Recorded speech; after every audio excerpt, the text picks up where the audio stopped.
میں روز قیامت کی قسم کھاتا ہوں اور نفس لوامہ کی قسم کھاتا ہوں کہ سب لوگ اٹھا کر کھڑے کیے جائیں گے۔ کیا انسان یہ خیال کرتا ہے کہ ہم اس کی بکھری ہوئی ہڈیاں اکٹھی نہیں کریں گے؟ ضرور کریں گے، اور ہم اس بات پر قادر ہیں کہ اس کی پور پور درست کر دیں۔ مگر انسان چاہتا ہے کہ آئندہ بھی خود سری کرتا چلا جائے، پوچھتا ہے کہ قیامت کا دن کب ہوگا۔ سو جب آنکھیں چندھیا جائیں اور چاند گہنا جائے اور سورج اور چاند جمع کر دیے جائیں، اس دن انسان کہے گا کہ کہاں ہے بھاگنے کی جگہ؟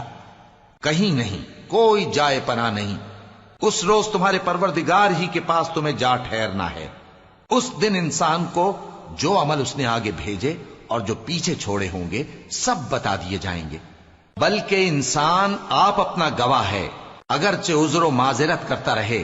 اور اے پیغمبر صلی اللہ علیہ وآلہ وسلم، وحی کے پڑھنے کے لیے اپنی زبان کو تیز تیز حرکت نہ دیا کرو کہ اس کو جلد سیکھ لو۔ اس کا جمع کرنا اور پڑھانا ہمارے ذمے ہے۔ سو جب ہم اسے پڑھا کریں تو تم اس کو سنا کرو اور پھر اسی طرح پڑھا کرو۔ پھر اس کے معانی کا بیان بھی ہمارے ذمے ہے۔ مگر لوگو، تم دنیا کو دوست رکھتے ہو اور آخرت کو چھوڑے دیتے ہو۔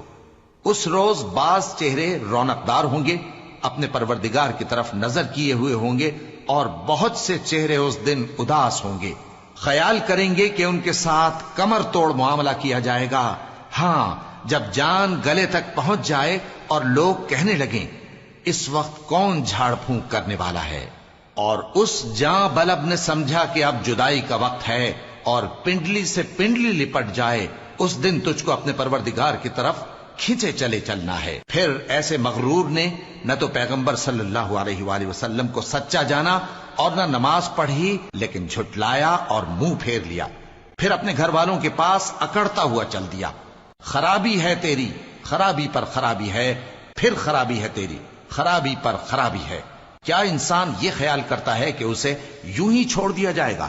کیا وہ منی کا جو ٹپکائی جاتی ہے ایک قطرہ نہ تھا، پھر لوتھڑا ہوا، پھر اللہ نے اس کو بنایا، سو اس کے اعضاء کو درست کیا، پھر اس کی دو قسمیں بنائیں، مرد اور عورت۔